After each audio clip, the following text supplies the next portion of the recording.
আজকে আমি নবম শ্রেণী অধ্যায় 11 কোষে দেখি 11.2 এর 11 থেকে শুরু করব। আগের দিন পর্যন্ত দশের দাগ করে নিয়েছি, তোমরা অবশ্যই দেখে নিয়েছো। যদি না দেখে থাকো তাহলে সেটা তোমরা দেখে নেবে এবং তার লিঙ্ক আমি ডেসক্রিপশন বক্সে দিয়ে দেবো এবং আই বাটনেও দিয়ে দেবো, তোমরা গিয়ে দেখে নিতে পারবে। ঠিক আছে, চলো আজকে শুরু করা যাক। এবং বলে রাখি, যদি চ্যানেলটাকে সাবস্ক্রাইব না করে রাখো তাহলে চ্যানেলটাকে সাবস্ক্রাইব করে দেবে এবং ভালো লাগলে একটা অবশ্যই লাইক করে দেবে। ঠিক আছে, চলো শুরু করা যাক। এখানে 11 কি আছে? 11 দাগে নিচের পরিসংখ্যা বিভাজন ছকটির পরিসংখ্যা বহুভুজ অঙ্কন করি। আমরা আগের দিনে শিখেছিলাম যে পরিসংখ্যা বহুভুজ কিভাবে অঙ্কন করতে হয়। এখানে আমাদের মধ্যমান নির্ণয় করতে হয়। মধ্যমান এবং এই যে পরিসংখ্যা দেওয়া আছে সেটা দিয়ে আমাদের পরিসংখ্যা বহুভুজ অঙ্কন করা যায়। আজকেও করা যাক। তার আগে আমাদের এটাকে ছক তৈরি করতে হবে মধ্যমানটা নির্ণয় করার জন্য। তাহলে এখানে করে নেবো আমি 11 দাগ। দেওয়া আছে শ্রেণী। এখানে শ্রেণীটা আমাদের দেখো 10-এর শেষ হচ্ছে এবং 11-তে শুরু আছে। তাহলে এটাতে আমাদের শ্রেণী সীমানা নির্ণয় করতে হবে আগে, তারপর মধ্যমান, তারপর পরিসংখ্যা। তাহলে শ্রেণীর পর শ্রেণী সীমানা, শ্রেণী সীমানা, তারপর মধ্যমান, তারপর পরিসংখ্যা দেওয়া আছে।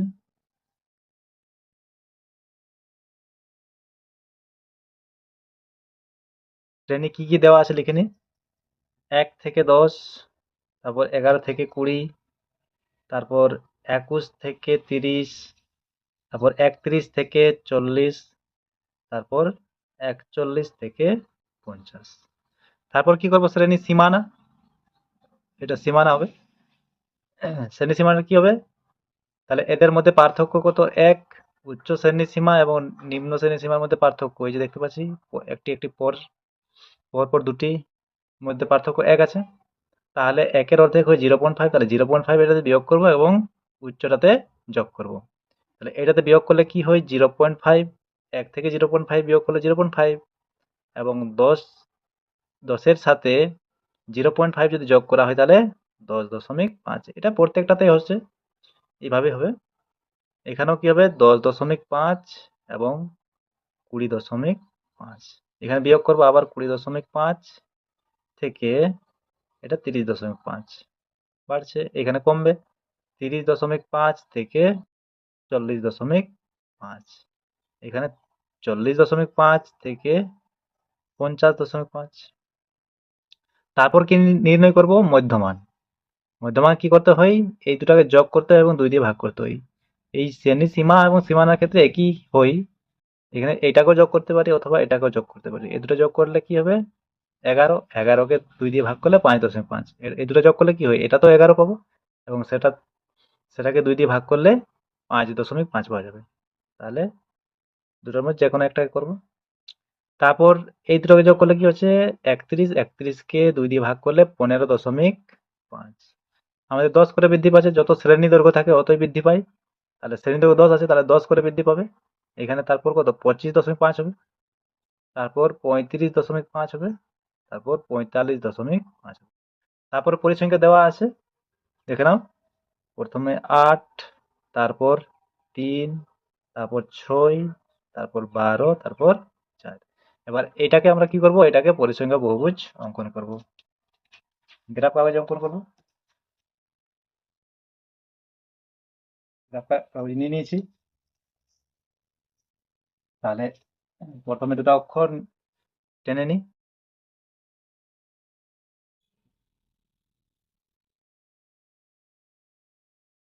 তাহলে এক লক্ষ এবং এটা হচ্ছে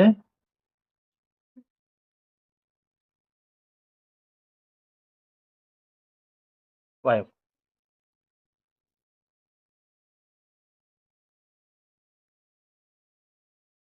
এইটা মূলবিন্দু ও, এটা হচ্ছে x আর এটা হচ্ছে x। এদিকে আমাদের এই সরি এইটা ওয়াই এবং এইটা হচ্ছে এক্স ড্যাশ, এই দিকটা হচ্ছে ওয়াই। এরপর আমাদের দেখো, যেটা একশো অক্ষ বরাবর আমরা টানতে হই, মানে যে সংখ্যা নিতে হয় সেটা হচ্ছে মধ্যমানগুলো। তো পরিসংখ্যা বহুভুজ আঁকার ক্ষেত্রে আমাদের তার আগের একটা বিন্দু নিতে হবে এবং শেষে যেটা আছে তার পরের একটা বিন্দু নিতে হবে। তাহলে এর আগের বিন্দুটা কি হবে, যত করে আমাদের বাড়ছে শ্রেণী দৈর্ঘ্য যত আছে, শ্রেণী দৈর্ঘ্য কত আছে 10, 10 বিয়োগ করতে হবে। 5.5 থেকে যদি 10 বিয়োগ করা হয় তাহলে কত পাবো? 5.5 থেকে যদি 10 বিয়োগ করা হয়, এটা তো মাইনাস, তোমার হচ্ছে এখানে 5, এখানে 9 থাকলো, 9 থেকে তোমার হচ্ছে 4.5, এটা হচ্ছে -4.5। তাহলে তার আগের একটা বিন্দু নিয়ে নেবো আমরা 4.5।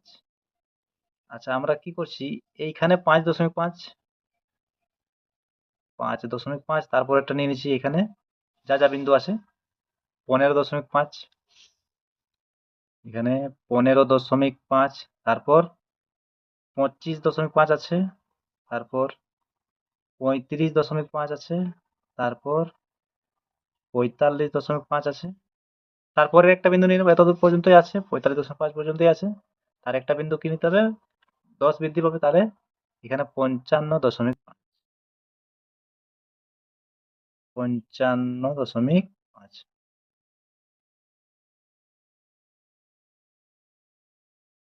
আমাদের যে -5.5 আছে, 4.5, সেটা আমাদের এই পাশে হবে, সেটা আমরা এখানে নিয়ে নিছি, একটা একটা বিন্দু নিয়ে নিছি -4.5। তারপর কি করব, এই বিন্দুগুলো বসাবো যেভাবে আগের গুলো করেছি।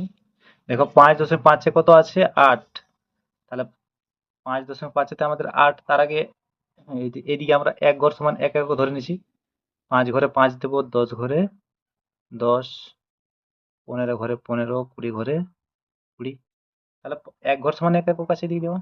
তাহলে প্রথম 5.5 কত আছে 8, এবার বসাবো 5.5 হচ্ছে 8, তাহলে 5, 6, 7, 8, এখানে 8, এখানে একটা বিন্দু দেবো। তারপর 15.5 কত আছে 3, তাহলে 15.5 হচ্ছে 3, 1, 2, 3, এইভাবে এখানে একটা বিন্দু দেবো। তারপর কি আছে 25.5 আছে 6, তাহলে 25.5 আছে 6, তাহলে এতদূর পর্যন্ত 5, তারপরে আর এক ঘর গেলেই হচ্ছে 6। তারপর কত আছে 35.5 আছে 12, 35.5 আছে 12, এতদূর পর্যন্ত 10, তারপর 11, 12, তারপর 45.5 আছে 4, তাহলে 45.5 আছে 4, 1, 2, 3, 4, এইখানে। তারপর যে আমাদের বেশি নেওয়া হয়েছে, তাহলে সেখানে এটা তো 0, আর এদিকে যেটা নেওয়া হয়েছে সেটা তো 0। এরপর প্রত্যেক একের পর একটাকে যুক্ত করব এইভাবে, এবং যেটা যুক্ত করলে যেটা পাওয়া যাবে সেটা হচ্ছে আমাদের পরিসংখ্যা বহুভুজ। তো যুক্ত করে নেওয়া যাক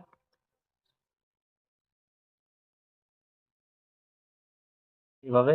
তারপর এটার সাথে এটা একের পর এক, তারপর এটার সাথে এটা,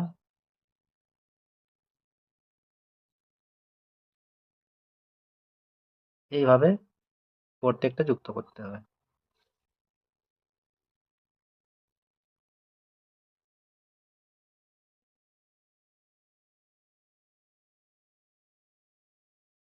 তাহলে আমাদের 11 দাগে হয়ে গেছে, এভাবে করে নেবে তোমরা।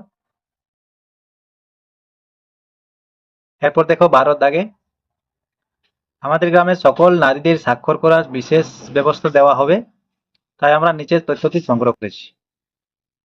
বয়স এভাবে দেওয়া আছে 10 থেকে 15, 15 থেকে 20, 20 থেকে 25, 25 থেকে 30, 30 থেকে 35, এবং স্বাক্ষরহীনের সংখ্যা, যে 15 থেকে 25, 10 থেকে 15 বছর বয়সের এমন কতগুলা আছে, সেখানে 40টা আছে। এইভাবে একটা ছক বানানো হয়েছে, দেওয়া আছে। আমি উপরের তথ্যটির পরিসংখ্যা বহুভুজ অঙ্কন করি। এটা তো পরিসংখ্যা বহুভুজ অঙ্কন করতে হবে, তাহলে দেখো করা যাক। পরিসংখ্যা বহুভুজের ক্ষেত্রে আমাদের মধ্যমানের দরকার প্রয়োজন হয়, তাহলে সেটা আগে করে নেব। 12 দাগ দেওয়া আছে বয়স। তারপর এখানে আমরা মধ্যমানটা লিখব। তারপর স্বাক্ষরহীনের সংখ্যা। স্বাক্ষরহীনের সংখ্যা। বয়সটা কিভাবে দেওয়া আছে? 10 থেকে 15, 10 থেকে 15। তারপর 15 থেকে 20। যেহেতু এখানে আমাদের শ্রেণীর সীমানা দেওয়াই আছে, এখানে আর করার প্রয়োজন নেই। 15 তো শেষ হচ্ছে এবং 15তেই শুরু হচ্ছে। তারপর 20 থেকে 25, 25 থেকে 30, 30 থেকে 35। এইভাবে 5টা আছে, 5টা দেওয়া আছে। মধ্যমানটা নির্ণয় করব। দুটোকে যোগ করব এবং 2 দিয়ে ভাগ করব। দুটোকে যোগ করলে কি হচ্ছে? 25। 10 আর 15 25 এবং 2 দিয়ে ভাগ করে 12.5। এটাতে কত? দুটোকে যোগ করলে 35, 2 দিয়ে ভাগ করলে 17.5। শ্রেণীর দৈর্ঘ্য কত আছে? 5। 5 করে বৃদ্ধি পাচ্ছে, 5 করে বৃদ্ধি পাবে প্রত্যেকটাতে। 17 5 22, তাহলে 22.5। এটা 27.5, তারপর 32.5। স্বাক্ষরহীনের সংখ্যা দেওয়া আছে। কত আছে? প্রথমে 40, তারপর 90, তারপর 100, তারপর 60, তারপর 160। এভাবে আছে। এবং এইটাকে আমরা কি করব? এটাকে ছক কাগজে পরিসংখ্যা বহুভুজ অঙ্কন করব। যেমনভাবে করা হচ্ছে সেভাবেই করব, নতুন কিছু নেই।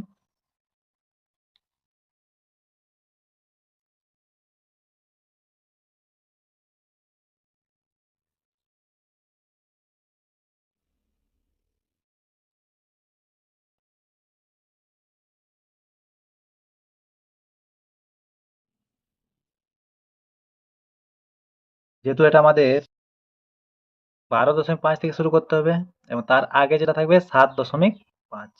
তাহলে এখানে জিরো বা জিরোর আগে দিকের আমাদের কোনো প্রয়োজন নেই। তাহলে আমরা কি করব? এখানে একটা ভগ্নরেখা দিয়ে দেবো।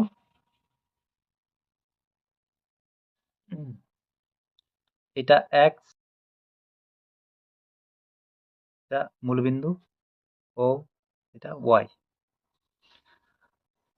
তাহলে আমাদের শুরু হচ্ছে কত? 12.5। 5 5 করে বৃদ্ধি পাচ্ছে, শ্রেণী দৈর্ঘ্য 5 আছে। তাহলে তার আগে আমাদের কত হবে? 7.5। তাহলে 7.5 থেকে শুরু করব। এখানে কত দেবো? 7.5। তারপর এটা হচ্ছে 12.5, তারপর 17.5, তারপর 22.5, এরপর 27.5। আমাদের 32.5 পর্যন্ত আছে। 32.5, তারপরে একটা নিতে হবে। 5 বৃদ্ধি পালে কত হয়? 32 5 37.5। এবং ওয়াই অক্ষ বরাবর এদিকে যা আছে সেটা টেনে নিতে হবে। এখানে আমাদের স্বাক্ষরহীনদের সংখ্যা সব থেকে বেশি আছে 160। 160, তাহলে 160 পর্যন্ত এটা যেতে হবে। তো এখানে আমাদের কতটা ঘর আছে দেখে নেব। 10 10 20, প্রায় 30-এর কাছাকাছি আছে। তাহলে আমরা এক ঘর সমান 30, 30 5 150, 160 যেতে হবে। তাহলে এক ঘর সমান 10 ঘর ধরে নেব। এই যে একটা ঘরে আমরা 10 একক ধরে নেব। তার মানে এই যে এইখানে কত? একটা ঘরে যদি 10 একক হই, তাহলে এইখানে আমাদের 5 ঘরে হচ্ছে 50, 10 ঘরে হচ্ছে 100, এবং 15 ঘরে হচ্ছে 150, এবং 20 ঘরে হচ্ছে 200। 160 পর্যন্তই আছে। তারপর আমরা সেই বিন্দুগুলোকে বসাবো। কত আছে? প্রথমে 12.5 আছে 40। তাহলে 40 মানে 4 ঘর গেলে 40 হয়ে যাবে। এখানে 4 ঘর, 1 2 3 4, কারণ এক ঘর সমান কত আছে আমাদের? 10 একক, 40। তারপর হচ্ছে 17.5-তে 90, তার মানে 9 ঘর যেতে হবে। 17.5-তে 9 ঘর, এইখানে 10 ঘর, তার এক নিচে যাব। তাহলে এইটা হচ্ছে আমাদের 90। তারপর 22.5-এ কত দেওয়া আছে? 22.5-এ দেওয়া আছে 100। তাহলে 22.5-এ 100, 100 মানে 10 ঘর এইখানে। তারপর 27.5-এ কত আছে? 27.5-এ আছে 60। ষাট। তাহলে এখানে ষাটে চলে যাবো, 6 ঘর, 5 আর 1 6। তারপর 32.5-এ আছে 160। দেখো 160, তাহলে 160 মানে 16 ঘর। তাহলে এখানে 10, 5-এ 15 আর 1-এ 16। এবং 37.5-এ কি হবে? 0। সব থেকে শেষে যেটা হয় সেটা হয় 0। এবং তার আগে যেটা থাকে সেটা হয় 0। যে দুটো আমাদের নিতে হয়, এটা তো 0 এবং এটা তো 0। তারপরে এগুলোকে কি করব? এগুলোকে যুক্ত করব।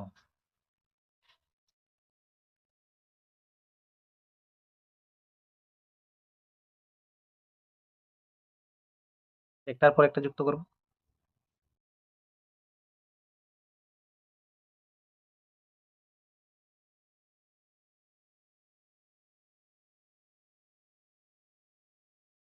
এরপর এইটা,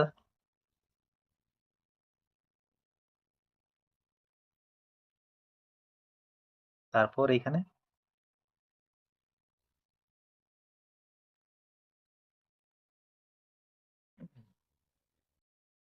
এরপর আমাদের লিখতে হবে এদিকটা কি বসিয়েছি এবং এদিকটাতে কি বসিয়েছি।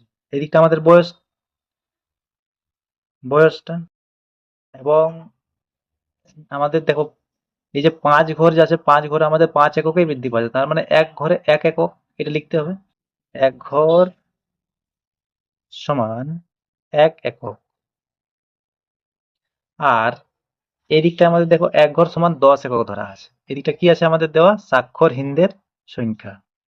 সেটা লিখে নেব, স্বাক্ষরহীনদের সংখ্যা। 1 ঘর সমান 10 একক। এখানে 10 জন লিখতে হবে, যেহেতু আমাদের নির্দিষ্ট জানা আছে। আচ্ছা, আমাদের আগের যে অঙ্কটাতে করলাম, এটা মনে হয় লিখতে ভুলে গেছি। এটা তাহলে দেখে নাও, এটা কি লিখতে হবে। এই যে এখানে আগে কি কি দেওয়া ছিল? এদিকে দেওয়া ছিল তোমার শ্রেণী আর পরিসংখ্যা, অন্য কিছু দেওয়া ছিল না। তাহলে এদিকে আমাদের শ্রেণীটাই লিখবো, বা মধ্যমান লিখতে পারি, যেহেতু মধ্যমান, বা শ্রেণীটাই লিখো, মধ্যমান লিখে নাও। আচ্ছা, এখানে আমাদের কত? 5 ঘরে দেখো 5.5 একক হচ্ছে। 5 ঘরে 5.5, না, 5 ঘরে 5.5 নয়। এখান থেকে দেখো 10 ঘর, এই 5 ঘর সমান হচ্ছে 10 একক, মানে 1 ঘর সমান হচ্ছে 2 একক। 1 ঘর সমান 2 একক। আর এই দিকটা আমাদের 1 ঘর সমান 1 এককে আছে, এবং সেটা কি আছে? পরিসংখ্যা দেওয়া আছে।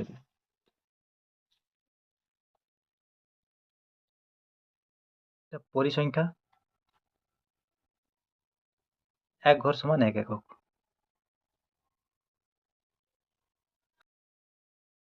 ঠিক আছে, হয়ে গেছে। এটা ছিল আমাদের 11-এর দাগে।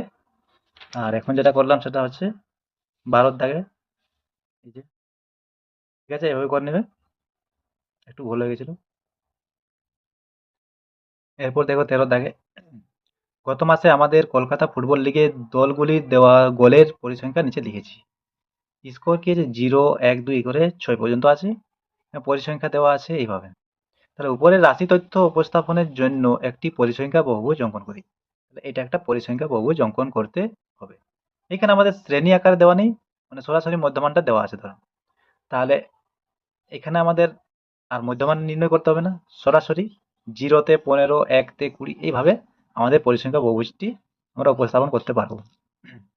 তাও লিখে নিই একটু ছকটা। কি দেওয়া আছে? স্কোর 13-এর দাগ, এদিকটা স্কোর, আর এই দিকটা হচ্ছে পরিসংখ্যা, মানে এখানে গড় সংখ্যা।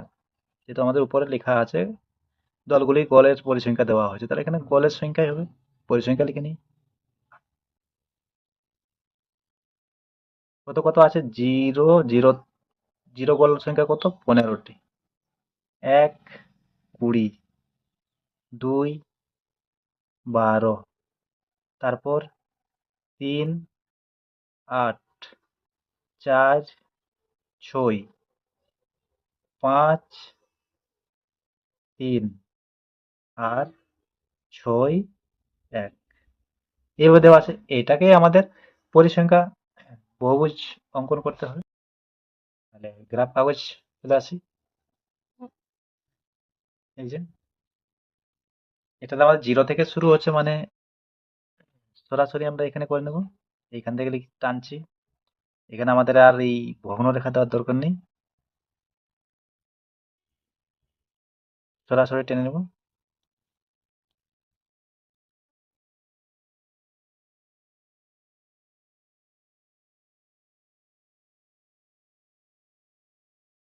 এটা এক, এটা ওয়াই, এটা হচ্ছে মূলবিন্দু ও। তাহলে এটা 0, মূলবিন্দু মানে 0 0 হয়। এটা 1, তারপর এটা 2, এটা 3, এটা 4, এটা 5, এটা 6, এটা 7। আর এইদিকে আমাদের এক ঘর সমান এক একক ধরে নেব। এখানে 5, এখানে 10, এখানে 15, এখানে 20। আচ্ছা, আগে লিখে নিই এখানে এই দিকটা আমরা কি দিয়েছি এবং এই দিকটা কি দিয়েছি সেটা আগে লিখে নিয়েছি। এদিকটা দেওয়া হয়েছে আমাদের স্কোর, এবং দেখো 5 ঘরে 1 একক, 5 ঘর যাচ্ছি 1 একক বৃদ্ধি পাচ্ছে, তাহলে 5 ঘর সমান 1 একক, 1 একক। আর এইদিকে পরিসংখ্যা 1 ঘর সমান 1 একক, এদিকে পরিসংখ্যা লিখি বা গড় সংখ্যা 1 ঘর সমান 1 একক। তারপর আমরা সেই পরিসংখ্যাটা স্থাপন করব। কি আছে 0 তে 15, 0 তে 15, তাহলে 0 তে কত 15, এই যে 15, এটা দাগ দেবো।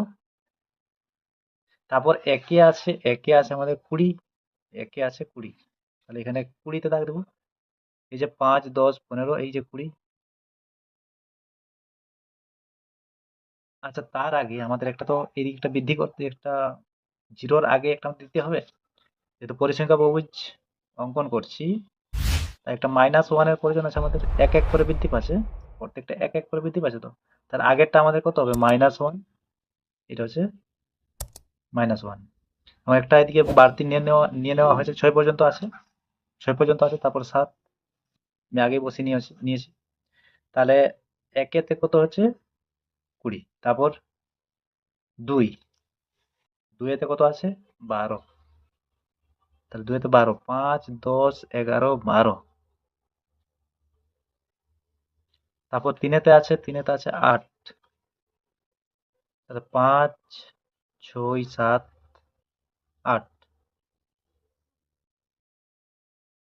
তারপর 4-এ আছে 6, এই যে 4, 4-এ আছে 6, এখানে 6, 5-এ আছে 3, 6-এ আছে 1, 5-এ আছে 3, 1 2 3, আর 6-এ আছে 1, তারপর একটা 0 হবে এবং তার আগে যেটা আছে সেটাও 0 হবে, -1-এ 0 হবে এবং সাথে তো 0 হবে। তারপরে এগুলো যুক্ত করব।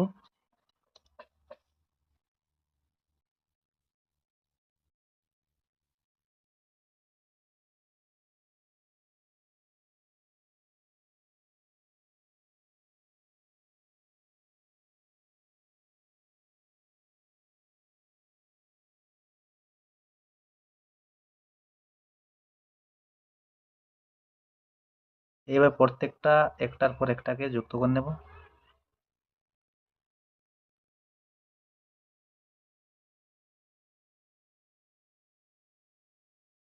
তাহলে দেখো এভাবে আমাদের পরিসংখ্যা বহুভুজটি পাওয়া গেল। আগে লিখে নেওয়া আছে এদিকটা স্কোর এবং এদিকটা পরিসংখ্যা। 5 ঘর সমান 1 একক, দেখো 5 ঘরে আমাদের 1 1 করে বৃদ্ধি পাচ্ছে, তো 5 ঘরে 1 একক, এবং এদিকে পরিসংখ্যাটা কি 1 ঘরে তো 1 এককেই বৃদ্ধি পাচ্ছে, তাহলে 1 ঘর সমান হচ্ছে 1 একক। তাহলে ঠিক আছে, এভাবে করে নেবে। এরপর দেখো 14 দাগে বহু বিকল্পীয় প্রশ্ন, এমসিকিউ গুলা কি কি আছে। একটি আয়তলেখর প্রতিটি আয়তক্ষেত্রের ক্ষেত্রফল সমানুপাতি হবে। আচ্ছা, এই 4টে অপশন দেওয়া আছে। ওই শ্রেণীর মধ্যবিন্দুর সাথে, ওই শ্রেণীর শ্রেণীদৈর্ঘ্যের সাথে, ওই শ্রেণীর পরিসংখ্যার সাথে, ওই শ্রেণীর কর্মযোগী পরিসংখ্যার সাথে। আমাদের প্রশ্নটা আছে একটি আয়তলেখর প্রতিটি আয়তক্ষেত্রের ক্ষেত্রফল সমানুপাতি হবে। তাহলে যে ক্ষেত্র, আমরা আগে এই চিত্রটা দেখো, আমরা যে আয়তলেখ অঙ্কন করেছি, এই যে দেখো, ধরে নাও এটা, এই যে প্রত্যেকটা তো আয়তক্ষেত্র একটা, এই আয়তক্ষেত্রের ক্ষেত্রফলটা কার সাথে সমানুপাতিক হবে বলছে। এই চারটা অপশন দেওয়া আছে, শ্রেণী মধ্যবিন্দুর সাথে, শ্রেণীর মধ্যবিন্দুর সাথে তো আমাদের হবে না, এই প্রত্যেকটা শ্রেণীর মধ্যবিন্দু তার সাথে কি তোমার সমানুপাতিক হয়? ওই শ্রেণীর শ্রেণী দৈর্ঘ্যের সাথে। প্রত্যেকটা শ্রেণী দৈর্ঘ্য কিন্তু একই, প্রত্যেকটা শ্রেণী দৈর্ঘ্য একই আছে, তো তাহলে শ্রেণী দৈর্ঘ্যের সাথে সমানুপাতিক কি করে হবে? তাহলে আমাদের কিসের সাথে হবে? ওই শ্রেণীর পরিসংখ্যার সাথে। হ্যাঁ, তাহলে সি এর দাগেটা ঠিক আছে। পরিসংখ্যা যত বৃদ্ধি পাবে আমাদের এই যে এর উচ্চতাটা তত বৃদ্ধি পাবে, এবং যদি পরিসংখ্যা কম হয় তাহলে এর উচ্চতা কম হবে। তাহলে এই পরিসংখ্যার সাথে আমাদের প্রত্যেকটি আয়তক্ষেত্র কি আছে? সমানুপাতে আছে। তাহলে আমাদের অপশন নম্বর হচ্ছে সি এরটা ঠিক, ওই শ্রেণীর পরিসংখ্যার সাথে। তারপর দুইটা কি আছে? একটি পরিসংখ্যা বহুভুজ অঙ্কন করা হয় শ্রেণীর পরিসংখ্যা এবং শ্রেণীর উচ্চ সীমানা দ্বারা, শ্রেণীর নিম্ন সীমানা দ্বারা, শ্রেণীর মধ্যমান দ্বারা, শ্রেণীর যে কোনো মান দ্বারা। আমরা পরিসংখ্যা বহুভুজ যখন অঙ্কন করি তখন আমাদের কি কি প্রয়োজন হয়? শ্রেণীর পরিসংখ্যা, আর একটা কি প্রয়োজন হয়? শ্রেণীর মধ্যমান। তাহলে এটা তো কি হবে? সি এরটা, অপশন নম্বর সি এটা ঠিক। তারপর আয়তলেখ অঙ্কনের ক্ষেত্রে শ্রেণী সীমানা নেওয়া হয়। শ্রেণী, আমরা যখন আয়তলেখ অঙ্কন করি, এই যে চিত্রটা দেখো, শ্রেণী সীমানা, এই যে প্রত্যেকটা শ্রেণী সীমানা, তো শ্রেণী সীমানা আমাদের কি কোন অক্ষ বরাবর নিয়ে নেওয়া হয়? এক্স অক্ষ বরাবর। তাহলে এখানে অপশনটা কি হবে আমাদের? এক্স অক্ষ বরাবর।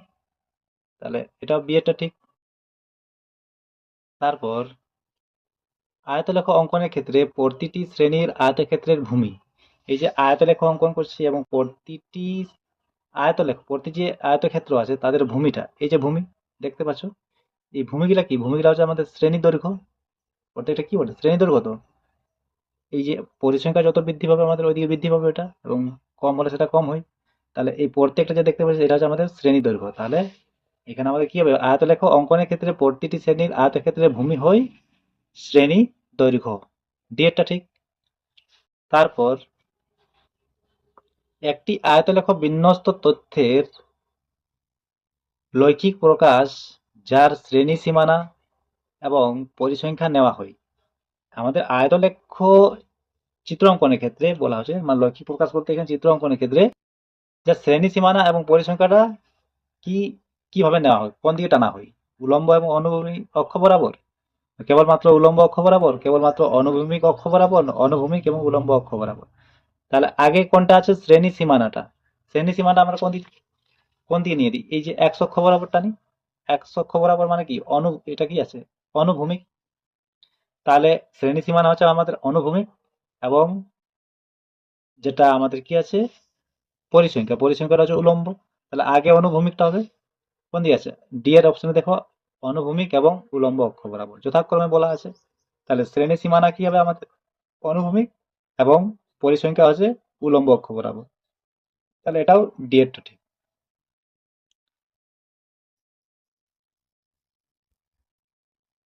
তাহলে তোমাদের রাশিবিজ্ঞানের অঙ্ক শেষ হয়ে গেছে। আহ, যদি ভালো লেগে থাকে তাহলে অবশ্যই লাইক করে দেবে এবং চ্যানেলটিকে সাবস্ক্রাইব করে দেবেন। এবং যদি কোনো সমস্যা থাকে তাহলে তোমরা কমেন্ট করে অবশ্যই জানাতে পারো, সেটাকে আমি ঠিক করার চেষ্টা করব। এবং যদি কোনো অঙ্কতে কোনো রকমের সমস্যা হয়ে থাকে তাহলে তোমরা কমেন্ট করে জানাবে। ঠিক আছে, থ্যাংক ইউ।